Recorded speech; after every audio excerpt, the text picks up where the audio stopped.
খালেদা জিয়ার যে শূন্যতা, সেই শূন্যতা পূরণ করার নয়, শুধু আমি নই, আজকে আমার বাংলাদেশের প্রতিটি মানুষ আজকে সুখে দুঃখে কষ্টে মোহমান। কারণ খালেদা জিয়ার যে শূন্যতা, সেই শূন্যতা পূরণ করার নয়। কাজেই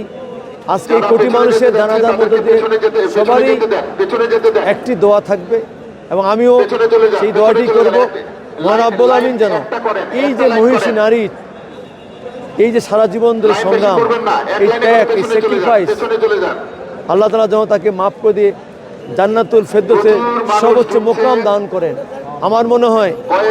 পৃথিবীর ইতিহাসে এইরকম বড় জানাজা আর কোনো মানুষের হয়েছে বলে আমাদের জানা নাই। এখান থেকেই বোঝা যায় যে একজন মানুষ কিভাবে মানুষের ভালোবাসা অর্জন করেছিল। আমরা আশা করব মহান রব্বুল আমিন তাকে সেই জান্নাতুল মোকাম দান করবেন এবং আমরা সবাই সেই দোয়াটি যে আজকের এই জানাজায় এবং যারা সারিবদ্ধভাবে দাঁড়িয়ে আছেন কোটি পার হয়ে যাবে, তাদেরকে অনুরোধ করছি আপনারা একটু জায়গা করে দেন। আমাদেরকে আজকে সমবেত হয়েছে এবং সমবেত হচ্ছে, একটু ধৈর্য ধরুন। আমার দেখা মতে মানিক মিয়া থেকে শাহবাগ টানা তৃতীয়বার অর্জন করেছে দেশের সেরা সুপার ব্র্যান্ড স্বীকৃতি বসুন্ধরা টিস্যু। মানিক মিয়া থেকে বিজয় সরণি, মানিক মিয়া থেকে সায়েন্স ল্যাবরেটরি, মানিক মিয়া থেকে শ্যামলী, মানিক মিয়া থেকে মোহাম্মদপুর বাস স্ট্যান্ড, এই সমস্ত এলাকায় দল মত নির্বিশেষে সাধারণ মানুষ এই গণতন্ত্রের নেত্রী যার জীবদ্দশায় 28 বছর ধরে গণতন্ত্রের জন্য লড়াই করেছেন, সংগ্রাম করেছেন, সেই নেত্রীর আজকের এই ঐতিহাসিক জানাজা, সেই জানাজায় এত মানুষের সমাগমের মধ্য দিয়ে উনি যে মানুষের কাছে কত ভালোবাসার মানুষ ছিলেন, উনি যে এই যে আমাদের বাংলাদেশে ক্ষত তৈরি করে গেলেন, যার অভাব কোনোভাবেই কোনো ক্রমেই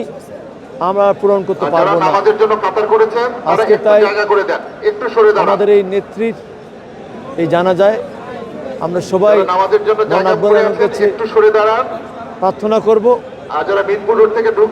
হে আল্লাহ তুমি আমাদের প্রিয় নেত্রীকে জান্নাতবাসী করো এবং তার মধ্য দিয়ে আমরা আমার বিএনপি সহ সকল নেতাকর্মী এবং বাংলাদেশে যে প্রায় 13 কোটি ভোটার আছে তাদের উদ্দেশ্যে আমি একটি কথা বলতে চাই।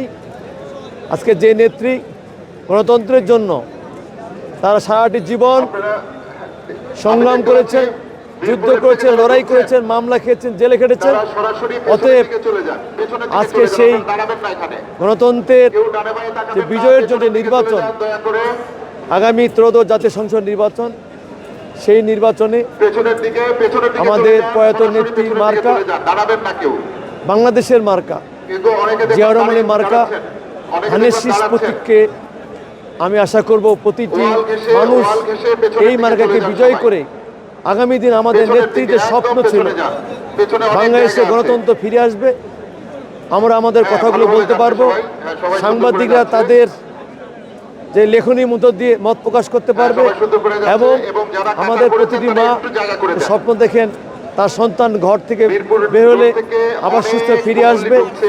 এই স্বপ্নগুলোর জন্য আমরা পূরণ করতে পারি। আমি আশা করব আমাদের নেত্রী আজকের এই জানাজার মধ্য দিয়ে আমরা এই শপথটি গ্রহণ করব।